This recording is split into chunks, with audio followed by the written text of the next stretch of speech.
বিএনপির নেতাকর্মী সহ সমাজের বিভিন্ন মানুষ, দলমত নির্বিশেষে বিভিন্ন মানুষ গত 5ই আগস্ট রাজপথে নেমে এসেছিল এবং রাজপথে নেমে এসে এই বাংলাদেশের ইতিহাসে একটি পরিবর্তন ঘটিয়েছে। এই বিষয়টা জানেন তো আপনারা? কে ধারণা আছে? অবশ্যই আছে, কারণ এই পরিবর্তনটি বাংলাদেশের ইতিহাস সাথে ওতপ্রোতভাবে সম্পর্কিত।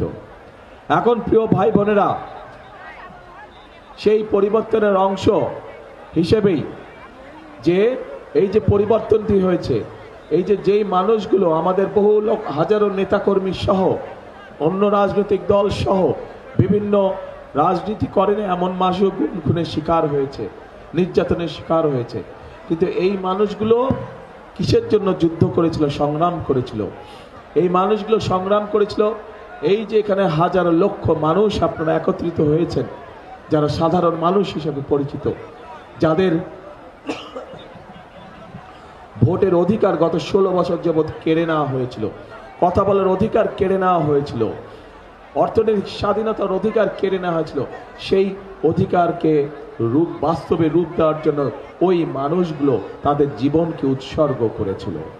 প্রিয় ভাই বোনেরা, 12 তারিখ সেই দিন হাজির হয়েছে এবং 12 তারিখে আপনারা বাংলাদেশের মানুষের ভাগ্যের পরিবর্তন করতে পারেন সঠিক ব্যক্তির পক্ষে রায় প্রদানের মাধ্যমে, সঠিক মার্কার পক্ষে রায় প্রদানের মাধ্যমে। কারণ এই যে গত 5ই আগস্ট যে পরিবর্তন হয়েছে, এটি শুধু রাজনৈতিক পরিবর্তন হলে চলবে না, এই পরিবর্তনটি হতে হবে মানুষের ভাগ্য পরিবর্তনের দিন হিসাবে।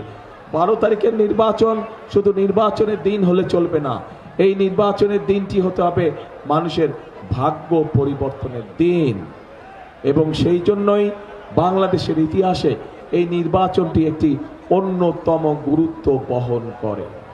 প্রিয় ভাই বোনেরা, স্বাভাবিকভাবেই গত 15-16 বছর আমরা দেখেছি আমাদের সারা বাংলাদেশে গ্রামে গঞ্জে আনাচে কানাচে মানুষ বিভিন্নভাবে বঞ্চিত হয়েছে। এলাকার উন্নয়ন থেকে, মানুষের বিভিন্ন দাবি দাওয়া থেকে তারা বঞ্চিত হয়েছে।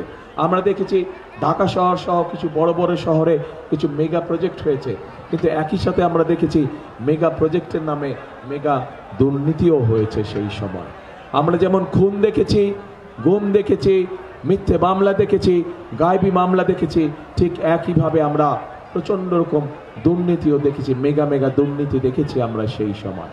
প্রিয় ভাই বোনেরা, এই অবস্থার পরিবর্তনের সময় চলে এসেছে।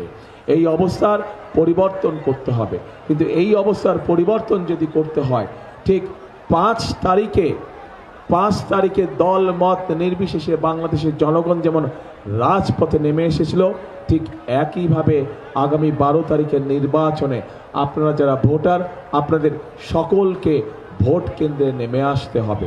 কারণ আমরা যদি 5 তারিখে সেই পরিবর্তনকে যদি আমরা চালু না রাখি, অর্থাৎ 12 তারিখে ভোট দিয়ে যদি আমরা গণতন্ত্রকে শক্তিশালী ভিত্তির উপরে প্রতিষ্ঠিত করতে না পারি, তাহলে আমরা যেই গণতন্ত্রের ভিত্তি রচনা করতে যাচ্ছি, যেই গণতন্ত্র সুশাসন নিশ্চিত করবে, যেই গণতন্ত্র মানুষের অধিকার বাস্তবায়ন করবে, যে গণতন্ত্র মানুষের ভাগ্যের পরিবর্তন করবে, সেই গণতন্ত্র আবার বাধাগ্রস্ত হবে।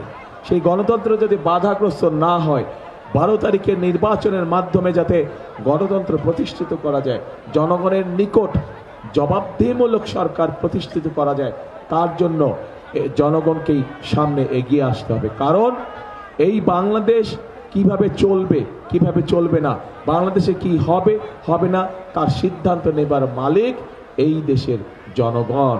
কারণ এই দেশের মালিকই হচ্ছে এই দেশের জনগণ।